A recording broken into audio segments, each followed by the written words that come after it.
Welcome to Section 2 of our Snapchat marketing video training. In this section, we will show you how to use Snapchat step by step. We will cover topics like snaps, friends, stories, memories, chat and video chat, filters and lenses, live stories, discover, and snap cache. We hope you enjoy and get the most out of this training section.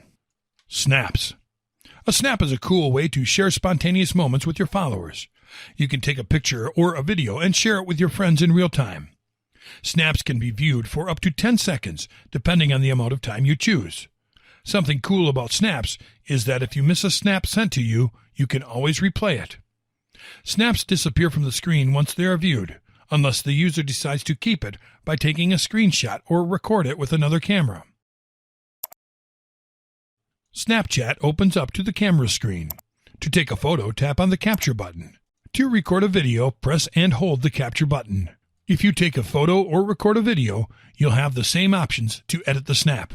You'll have a total of 8 functions from left to right to choose from. You can tap on the X to delete the photo.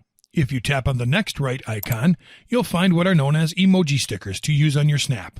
You can select one,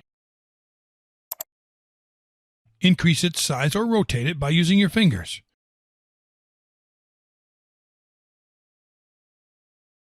By holding it, you can move it wherever you want. You can delete it by holding it and moving it to the trash can that appears. With the capital T, you can add a caption. This will be in white letters. If you tap the T a second time, it will change its size, and you'll be able to change the color. If you tap it a third time, it will be centered. If you tap it a fourth time, it will be back to the beginning. Once you are done with it, tap Enter. You can move it up and down, resize it, and rotate it as well. In the upper right corner, there is a pen.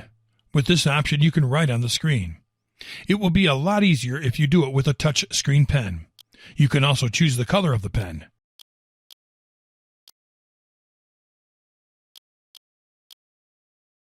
If you tap on the arrow, you can delete the last thing you did. In the bottom menu from left to right, the bottom left icon will let you modify the duration of your snap between 1 to 10 seconds. With the next right icon, you can save the image or video to your memories. With the plus icon, you can add this video or photo to your story. Adding a snap to your story allows your friends to view your snap an unlimited number of times for 24 hours. If you don't want to add your snap to your story, you can tap off the sending window. One last thing you can do before sending your snap is add filters. By swiping right or left, you can add colored filters, speed overlays, local weather, the current time, or geo filters. Finally, with the bottom right corner icon, you can send your snap. You can either send it to your stories, to your memories, or send it to your contacts, and all at the same time.